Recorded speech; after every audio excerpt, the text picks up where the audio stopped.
Welcome to the River's Edge Radio Network. I am Pittsburgh's World Compass, Brian Crawford, sitting in the glorious Millville Studios. And it's kind of a sad day. Lots of bad stuff going on in the city and around the nation. The violence just keeps coming, and it just seems to be so senseless. So much anger. And it's in places now where you wouldn't expect it. Places where you should be safe, but you're not. And it's weird. In Dallas, it was a peaceful protest, a Black Lives Matter protest. And it was a peaceful protest. There weren't people acting out until 4 gunmen decided to intervene, decided to take over the protest. And it's really tragic. And here in Pittsburgh, on the 4th of July, there was a shooting. 3 people got shot. 1 person was shot in the head. Just yesterday, there was a stabbing in Market Square. Market Square, it's a public place. It's a place that I frequent all the time. A place that I've always felt safe. A place that I've never experienced any trouble. It's just very odd that this is happening here in everyday places. 4th of July, a public spectacle, a place that people, 500,000 people come to the city to watch fireworks, and they bring their kids, they bring their families, and they always feel safe. I know I always have. I've gone to the point, I've been in the thick of it, and I never once felt endangered. I walk all around the city. I never feel danger, but it seems to be coming. It seems to be coming in all of the places that you should feel safe. It's disturbing. It's very disturbing. And Representative Tim Murphy is working to do something about it, and he isn't just being reactionary as most people are in politics. And we're going to get into what Tim Murphy is doing and how I think it's different and how I think it's working towards an end that could actually be fruitful, could actually bear results. And his bill just passed the House right in the wake of the terrible, terrible massacre of police officers in Dallas, shooting into this crowd.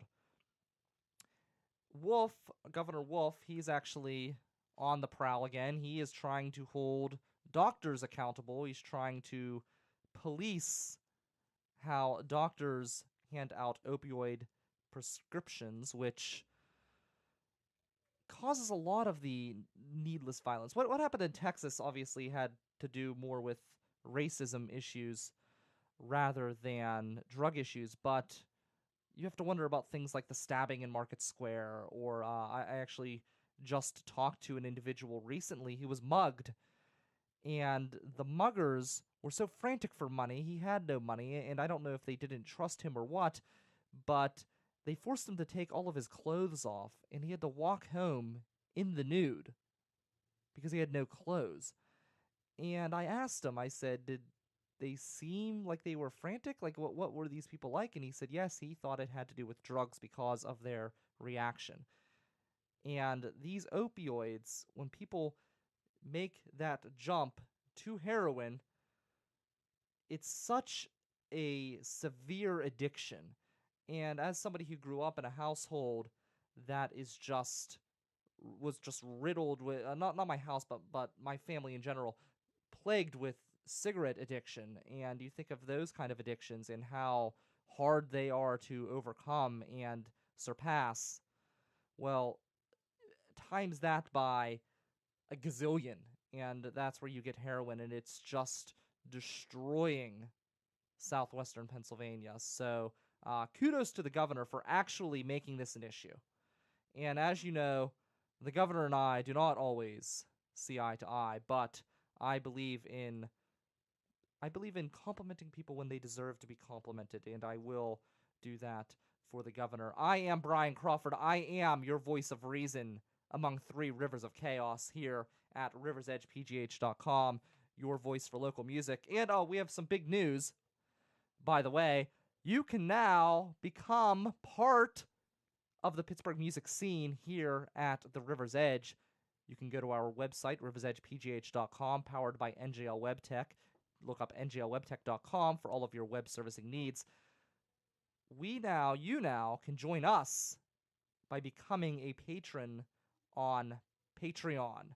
We now are a member of the Patreon giving service. You can just go to riversedgepgh.com, scroll to the bottom of the page, and you can find us right there. You click the link, and you can donate to us. And for just $5 a month, we will give you a shout out on your favorite The River's Edge show, the River's Edge original show, such as my show here, the coming soon Mike Sasson show. We'll talk about that in a little bit. Funny Money, Geiks Got Game, The Culture Cruise, all of the River Talk original shows. You can get a shout out there. So definitely go to riversedgepgh.com, hit the Patreon app, and go from there. But I'm really excited to see that this governor is taking this opioid addiction crisis seriously. He's not just trying to put a band-aid on a serious problem. You don't hear him talking about expanding methadone clinics, which was a big thing in this state. Yeah, let the state pump you with basically the equivalent of heroin at the taxpayer's expense with absolutely no plans or process to get you off of it. Oh no, it's just a free ride. And it doesn't really help anybody. It's just literally government enabling you. And I don't see how that helps anyone. And it's just, I guess this issue means a lot to me because I'm from Westmoreland County. As I said, I came from the place where all the rich people go to escape the high prices of living in the city. As I said last week, I, in my benevolence, have come back to live among the common folk. But where I came from, it's a big issue, heroin. I mean, it's an issue here in the city, but out in Westmoreland County, it is ravaging the younger population, especially where I grew up and where I went to school in the Norwin School District. The police often refer to the high school as Heroin High. So it's a serious issue. It's a serious issue in Washington County. We've talked about the overdoses, the mass overdoses in Washington County. There's a lot of issues in Westmoreland County, too, especially in Jeannette. Jeannette's a town that's on hard times, and the drugs are not helping Jeannette get out of its funk. It's a big issue. This idea that we don't fear killing people in this culture is an issue. The drugs help aid that. The racism in this country, it helps aid that as well. And there seems to be a cycle of hate, anger, and even in the aftermath of a situation like Dallas or I'm trying to think locally, even there's certain issues. There's issues of vandalism. We had a Hispanic business that was vandalized recently. We talked about that on my show. Even with these issues, that people get split, and even in their reaction, even when they're angry at the issue, they're angry at each other, at one another, with their reactions. And it's just so much anger. There's no love, man. There's just no love. We're going to talk more about Tim Murphy's bill a little bit later in the program, but up next we're going to talk to Mike McMullen, and we're going to talk about an interesting situation with this Dallas situation. Lots of crazy things. The police chief in Dallas said that one of the shooters, I guess, had said in the negotiation that he just wants to kill white people. There are racial issues in this country, and it can go both ways, and I think the Black Lives Matter movement has its place. There is an issue. Not all cops are bad. And again, we're all so divisive. We want to jump on one bandwagon or another. But the idea of killing to protest killings, you're not going to get anywhere with that. You're not going to win any sympathy votes with that. Utmost respect to the men and women in uniform in Dallas who did their part to try to stop this chaos, and it's a tragedy that 3 cops were killed and 7 wounded in the attack. The President Obama said it accurately when he said it was a vicious, calculated, and despicable attack. One man, though, a former politician, he released a tweet that he took down that is unforgivable. I'm going to talk with Mike McMullen about that tweet next. You're listening to the River's Edge Radio Network. I'm Brian Crawford, here on Pittsburgh's Voice for Local Music, the River's Edge. Would you be interested in developing conscious choice? Would you be interested in creating reactions rather than waiting for one to come? Would you be interested in combining serendipity and synchronicity? Would you be interested in making 1 + 1 = 3? Would you be interested in finding out about full impact mindfulness? If so, I challenge you to join myself, Jim Ellermeyer, a cognitive behavioral health therapist, every Sunday morning at 7 a.m. on the River's Edge, where we will challenge you to allow us to help you help yourself to fully participate in your life. Let the adventure begin. All right, welcome back to the River's Edge, and my cameras are all fucked up because both of my producers decided to bail on me. So I had a nice little picture of Mike. Mike, I had a picture of you lined up so whenever I'm talking to you, people could actually see what you look like. But now in the middle of getting things ready, I realized that the camera was set up for where I was supposed to sit today, not where I'm actually sitting. Oh, that's good. Good. Yeah, so all sorts of fucking blunders and errors because nobody can show up to work. No problem. Mike showed up. So thank you, Mike, for showing up for work. That's half the battle, right? No problem. Hey, can you speak up, Brian? You sound like you're like in echo chamber. I can't speak up, unfortunately. Let me try moving the phone closer. Mike, it's been an interesting week.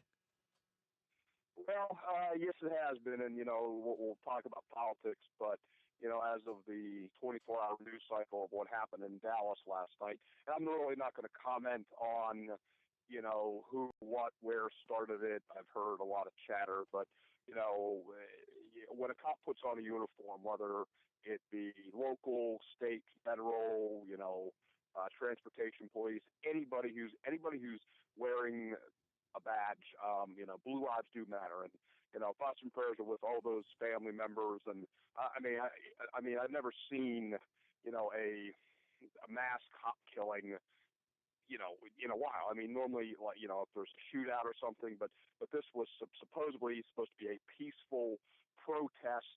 And yes, there have been some, some very controversial shootings in the last week or so, Louisiana, Minnesota, Dallas, and so forth. But look, let's not judge anything. Let law enforcement do their due diligence. We in media and commentary, let's get all the facts first before we start pointing the finger and let them do their job. But and the facts are 3 cops were killed, 7 wounded. That's the latest information I have. And according to the Dallas police chief, this is according to the Washington Post, that during the negotiations, they, I guess one of the shooters, whoever they were speaking to, said that he wants to kill white people. Yep, and like I said, I mean, I'm not gonna prejudge or pre-qualify. I will prejudge. Racism on any level is just terrible, and I know you're going to start hearing the chatter about how this wouldn't happen if there weren't these cop killings and things like that. And in reality, you can't fight against violence with violence. Well, no, you can't. And I don't want to get political on it, but I will say, I saw some, I saw some tweets and breaking news on Facebook and all that. Whether how accurate it is or not. That George Soros, paid for this protest and ISIS was involved. And like I said, I don't want to prejudge or pre-qualify violence against anybody, whether it be white on white, black on black, Latino, Asian American. It doesn't matter. Any type of violence is wrong. Absolutely. And we need to learn from this, move on from this. Well, we'll never move on from this because we got four cops dead and, some critical and so forth. Let them do the job. Let them get to the facts. And before we start pointing the finger, it's this group, it's that group, like anything, let's get all the facts first. I was here earlier with Matt Geika for Geik's Got Game, and his commentary, I think, was very well put together, very well presented, and I definitely would suggest giving a listen to what he had to say. It's one thing I like about Matt is he kind of transcends just the generic sports talk, and I really appreciate that. But check that out if you can. It's definitely worth a listen. But I will definitely do that after I get off your show. Here's one quote, and this kind of transcends politics, but it is connected to politics. Joe Walsh, former politician, he still runs an active Twitter page. Maybe he should reconsider that. He has a quote here. His tweet. It was taken down after he tweeted it, and I actually think this could possibly lead to some charges, Mike. The quote was, 3 Dallas cops killed, 7 wounded. This is now war. Oh, so we just lost Mike. Oh, fuck. This day, let me tell you. Could you give Mike a call? See if we can get Mike. The quote, I'll bring the quote up. The quote, we got Josh here. He's gonna help with getting the phone set up. So can you answer the phone, because I can't answer a phone while I'm live on air. Okay, so basically, I'm gonna remove him from the video. Everything's all fucked up, like I said. Here's the quote. You can see the tweet here. It says, 3 Dallas cops killed, 7 wounded. This is now war. Watch out, Obama. Watch out, Black Lives Matter, punks. Real America is coming after you.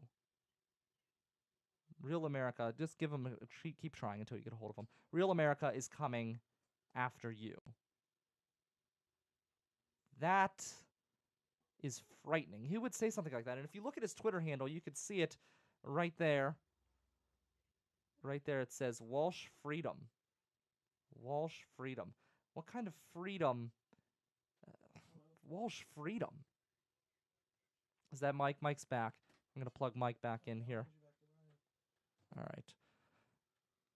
Bring Mike back in here. Okay, he's got a bad connection, but he is with us right now. Mike, 3 Dallas cops killed, 7 wounded. This is now war. Watch out, Obama. Watch out, Black Lives Matter, punks. Real America is coming after you. That's a quote from Joe Walsh.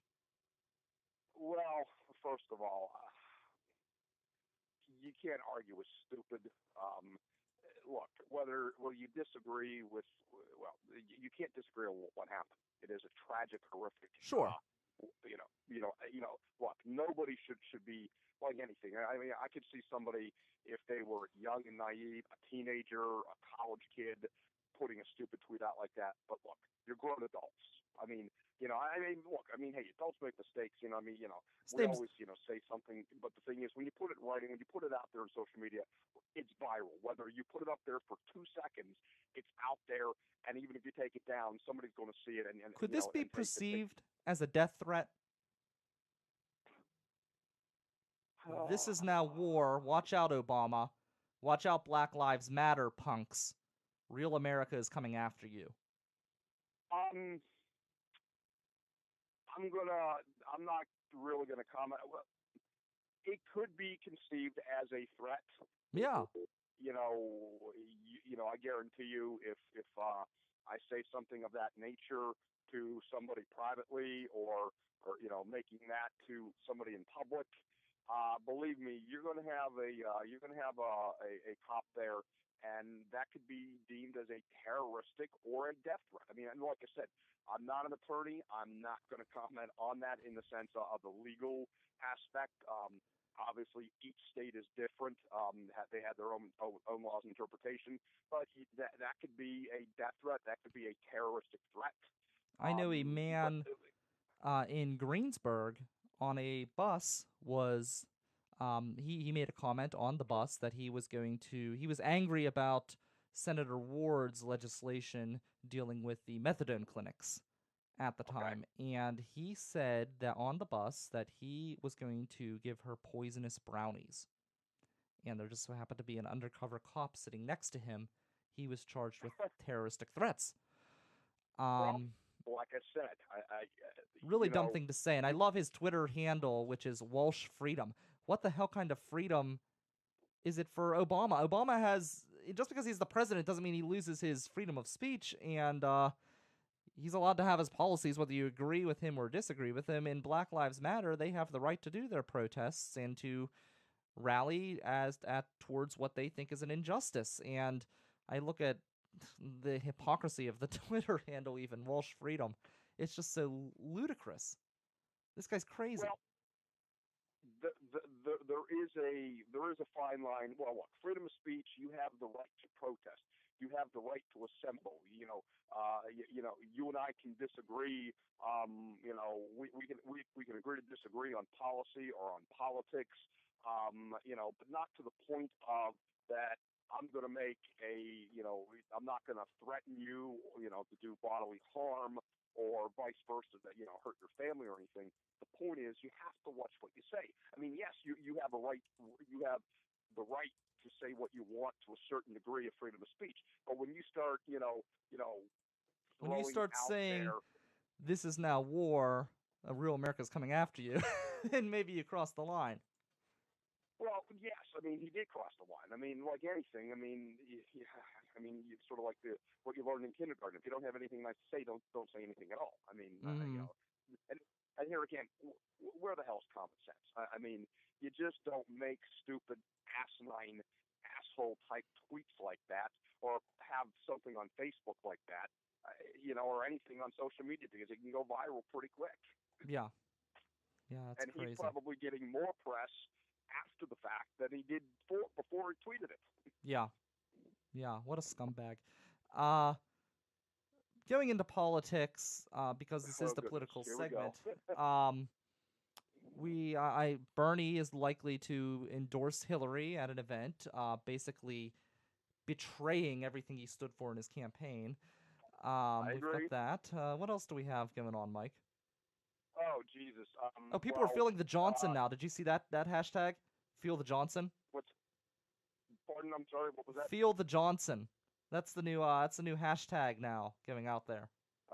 I've seen it. I'm not even gonna go there. I'm not. Mike, you're not feeling the What? Johnson? In any event, the Republican National Convention is a week starting Sunday. I will be there in full riot gear in my Abrams tank. I am prepared. Well, I mean, and here again, I know some of my counterparts in the Pennsylvania delegation. Oh, Mike, or you have a we all have a right to carry and so forth. He's like, are you going to be? I said, look, I'm not even going to go there. I said, my advice to you: don't carry your concealed weapon to Cleveland. I said, if you've ever been to a convention, of course, with no due respect to my counterparts, this is their first convention, so they're all excited. They're all amped up. I said, this is my fourth convention. I said, I wouldn't say I'm a veteran, but I've been to four. This will be four. I said, trust me. Do you think security is tight everywhere? I said, this will be the safest venue anywhere in the world. I mean, Mm-hmm. the point is that yes, are there going to be protesters? Absolutely. I mean, are there going to be probably more than ever before? Absolutely. But I can tell you, I can assure you that they've been planning for this for 4 years. Yeah. And whether it be on the Democratic side or Republican side, yes, there's going to be more protesters in Cleveland because it's Trump and so forth. But at the end of the day, it's going to be a safe atmosphere. It's going to be a safe venue. I think Trump's probably maybe going to nominate the the presumptive, VP in the next week or so before the convention. We'll see. I mean, the top ones are Gingrich, and this is no order. Gingrich, Jeff Sessions, Bob Coker from the senator from Tennessee withdrew.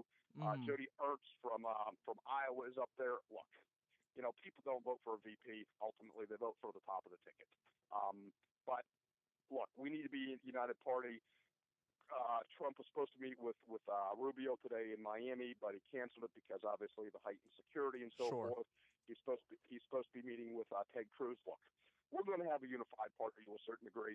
No, not everybody's happy with Trump. Not everybody's happy with Hillary. But you have to rally around your nominee. They're going to be the nominee, and we move forward. It's simple as that. The name Ivanka has been floating around. Pardon? The name Ivanka Trump has been floating around. In what regard? As a VP. Well, good luck with that. I mean, that's just ludicrous. I mean, let's focus on tangible facts, not some tweet, not some Facebook posting, not some Snapchat posting. Let's focus on it. I mean, the real issue is, switching on, on the other side of the aisle, the whole Hillary thing and the FBI. I mean, Brian, it is a travesty. I mean, it is blind justice. I mean, obviously got away with it, and of course I just read this morning and last night, it wasn't under oath, it wasn't recorded. Well, wait a minute. I mean, if I get pulled over for a DUI or I'm being investigated and, and I waive my right to counsel, everything's recorded. I mean, you walk into, depending on what part of the country you're in, I mean, let me rephrase that. You do an interview, it's recorded. Yeah. I mean, so the point is, it's a travesty, and I hope the bottom line is the voters will remember in November and vote our ass out and vote Mr. Trump in as president. Yeah, it's crazy. We talked a little bit last week about the email scandal. Actually, did you hear my insider interview? We had a gentleman come on. He was Shallow Throat. He called in with some insider information about the meeting between Bill and Loretta Lynch, but good stuff there. But yeah, it just comes across as shady. Whether she should have been charged or not, the whole meeting. Brian, if you did it, I did it, or anybody else in Western Pennsylvania or anywhere else in part of the country, we would have done it. I mean, the prime example. Look at what happened to former General David Petraeus. Same thing, same concept. Yes, different charges, but the same premise. And he was stripped of I believe, of his of his title. I'm not into titles, but he got the book thrown at him, and she just nothing. Oh, it's okay. So. Blind justice, and the thing is, all Republicans say, when Hillary gets indicted, when she gets indicted. Well, she's not. Okay, no. Let's focus on the facts. Let's focus on the topics. Look, we've got, July, August, September, we've got 4.5, 5 months till early November. It's here, it's reality. We've got to focus on the issues. I mean, I'm sick and tired of this never stop, never Trump, never Hillary. Look, it's Hillary, Trump, like it or not. If you don't like it, vote third party or stay home. It's simple as that. All right, Mike, thank you very much. Thanks, Brian. Have a good week. Talk to you next week. Talk to you next week. We're going to get into our weird news next here on the River's Edge Radio Network.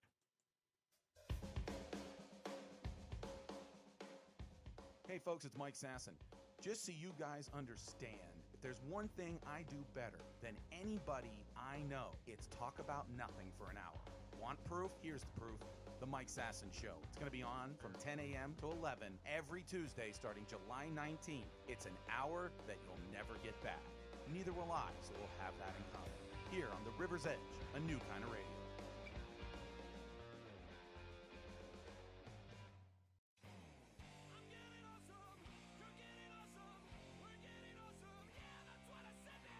Hi, I'm Mike Storr, host of the Awesome Cast, which you can hear right here on River's Edge Radio.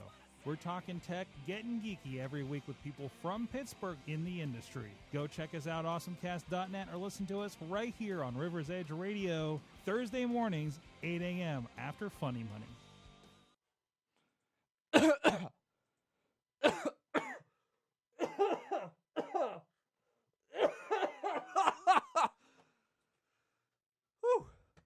Excuse me. Oh, Had a bit of a hairball there. So, you know how that is. Hairballs. I'm sure you guys, you've had a hairball before, right? Fairly common, right? Here's your weird news.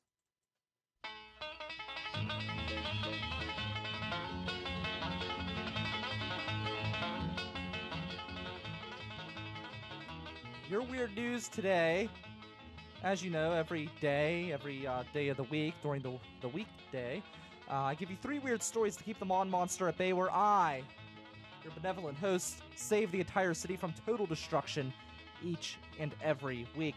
This story has to do with the hairball, believe it or not. And no, it isn't old Fluffy coughing up a hairball on your carpet.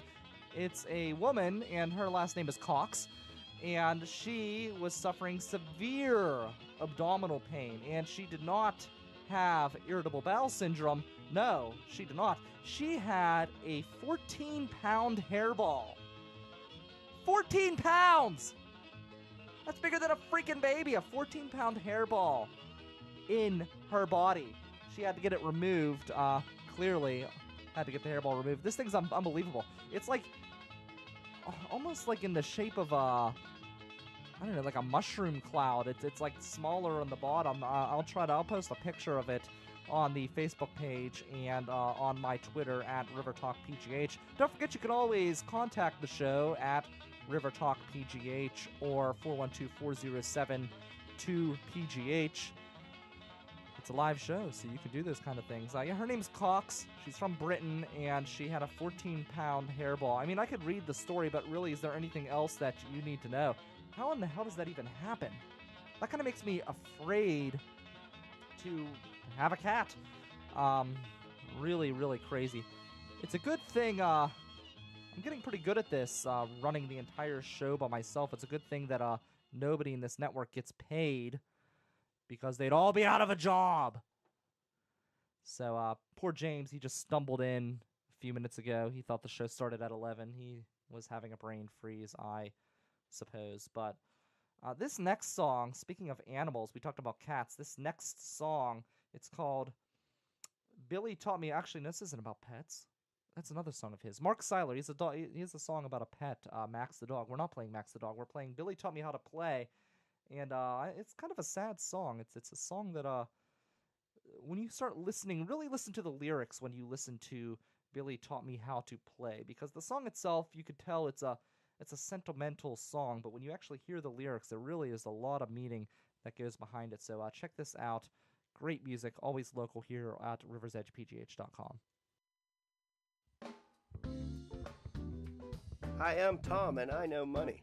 And I'm Matt, and I know funny. Catch us Thursday mornings at 7 a.m. Real financial information For the regular guy. right here at riversedgepgh.com. Your voice for local music. Welcome back to the River's Edge Radio Network. I am the king of the Allegheny, the master of the Millville Shore, Brian Crawford, gracing you with infinite wisdom, unmatched charisma, and a moral platitude that you could only dream to aspire to. We're going to talk a little bit about Tim Murphy and what he is doing to try to curb these shootings. 2012, that was what, how many years ago was that? 4 years ago. There was a shooting at a school, you know of it, Sandy Hook. And from that point, Representative Murphy started working on a bill. This bill wasn't an anti-gun bill or a pro-gun bill or, get rid of safe zones, install more safe zones, get rid of guns, none of that crap. He was focusing on the mental health state of this country. And under the Reagan administration, a lot of asylums and things like that were closed down. There are not beds for people with mental illness.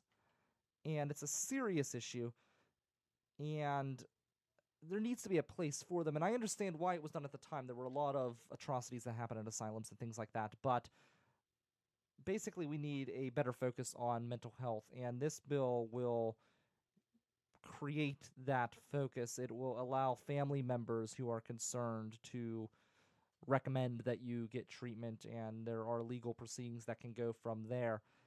But he started working on this bill in 2012. It's now 2016, and it's now just being voted on. He put a lot of work into it. He put a lot of thought into it, and he knows what he's doing. Tim Murphy is a doctor, actually. I don't know if you know that. He's a local representative here in Pennsylvania. He's a doctor, so he knows the actual medical side of mental illness. He's not some lawyer who's trying to tell you how to live your life at a medical profession. No, has an actual doctorate. So the bill passed the House 422 to 2. So he's getting shit done. It passed. It's going to go on its way it's going to make its way to the Senate. There are a couple bills in the Senate as well that are similar. So the bills are out there. People are working on. To me, this is real reform. This is real change. This isn't. You look at Bob Casey, who. He's our senator here, one of our 2 senators here in Pennsylvania, and literally the day after the Orlando shooting is coming out about wanting to come out with some sort of gun legislation, and it just was so reactionary. And that's our country nowadays. Everything's so reactionary. I look at this, 4 years in the making, a lot of thought, a lot of work went into this, and I think there's a need for a bill like this. I think there is a place for this bill. I'm excited to see somebody actually put some real thought, some real effort, some real passion, and he's been somebody who's been pushing for mental health issues for a long time. It's not something that he just came up with. It's not something that he is now just suddenly passionate about. It's not like some lobbyist came down and pushed him into it. It's something that he's been fighting for, something he's been pushing for.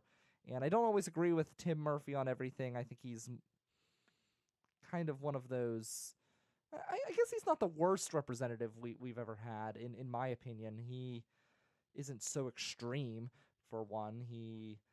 I think he's a little bit more thoughtful, and I think this bill reflects that. And I wish that we had more people in Congress, and I'm not putting out support for him or against him. It's just I look at this bill, and in that there's a respect level that I have for him due to this bill. In fact, in honor of, I actually wrote a poem about the bill that I would like to read for you now. Roses are red, so are you. Elephants trample all through the glue. I always feel ill when I'm with you. Hickory, dickory, dock. I know what you're thinking. That poem doesn't make any fucking sense. Well, of course it doesn't. I'm insane. That's why I need this bill. Please. Pass it. So, I don't know. I think this is good. This bill needs to happen. Something needs to happen. So we need real thought and a real approach to solving the issues in this country. And I know people want to pound their fists and get all angry and make a lot of noise over guns one way or the other. For safe zones, against safe zones, for guns, against guns, more guns, less guns, guns, bad NRA, good NRA. There's a million different things that people are saying, so many different stances and platforms and regurgitated one-liners that people like to throw out there that aren't actually making any difference or making any change for the positive, no matter what your view is. It's just a bunch of empty rhetoric.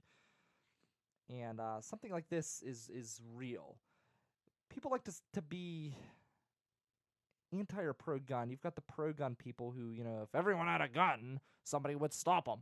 Well, when you're in a situation like that, if you're in a situation, first off, like a situation like Dallas, these people were up in the sky. You weren't going to be able to just run up and find them. The people didn't know where they were instantly. If somebody walks into a nightclub with a automatic rifle or something, you need to be quick enough to get your gun. There's no saying that you'll even get it, or that you're even going to be accurate enough, or that you even have the guts in that situation, because you never know what you're going to do in a situation until that situation occurs. On the flip side, anti-gun. Okay, the gun is not a magic charm. When you get a gun, and I've shot guns before. I'm trained. I'll be honest, I'm very pro Second Amendment. I'm not crazy like some people are, but I do believe in your right to bear arms. And a gun is not like a magic trinket. You're not going to hold a gun and instantly go insane and start reading crazy poems like the one I just read you. No, it's not a magic charm. It's not, it's not Harry Potter with the wand. Woo! No, it's a tool. And just like any tool, I have a drawer full of knives at home. I don't pick up the knife and go, just start going nuts and go on a crazy stabbing spree. It's just not the way things work. It's a tool. It's not MK Ultra, it's a gun. So let's look at things in the right perspective. Let's look at it as a tool. And maybe there does need to be more gun legislation. Maybe that is something that should be considered. And I think all points need to be talked about. This idea that we're not going to talk about something just blows.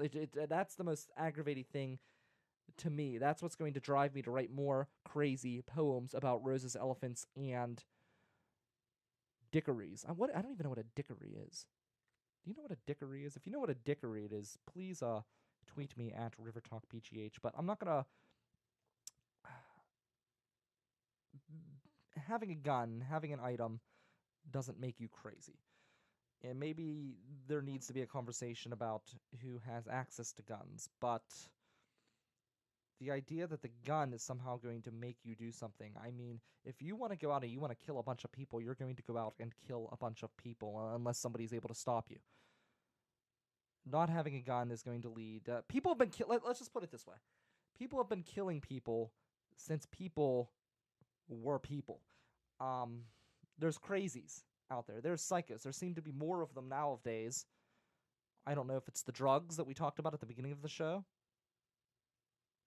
They're out there. Look at the bath salts. They make you do crazy shit. Is it the drugs? Is it our culture?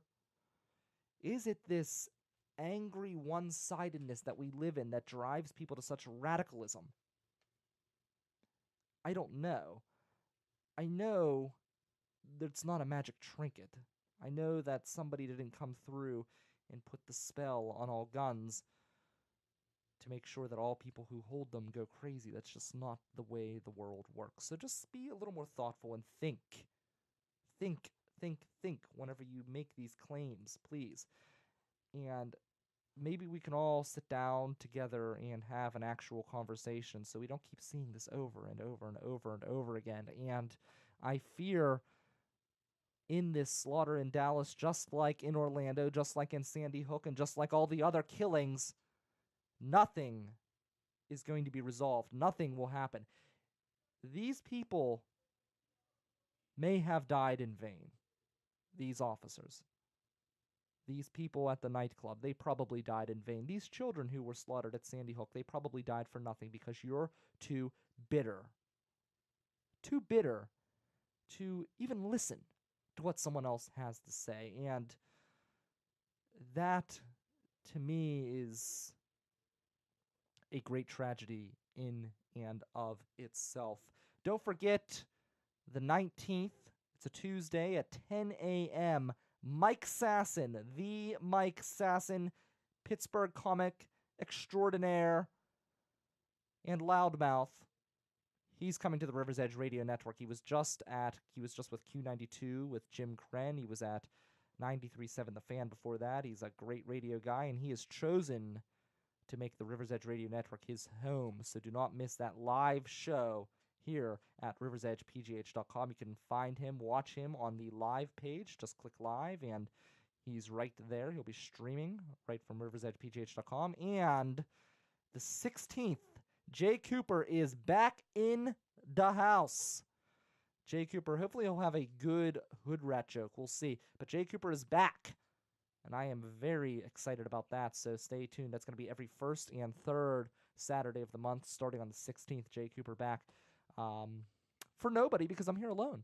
Everybody abandoned me. Thank you, actually. You, Josh, he handled the phone for Mike. He was able to get Mike back on the phone because I was pretty stranded. I would have had to, I guess, either cut to a break or just skip the Mike section and went into something else. So I'm gonna go get a drink after the show. So until Monday, talk to you then. I'm out. Peace.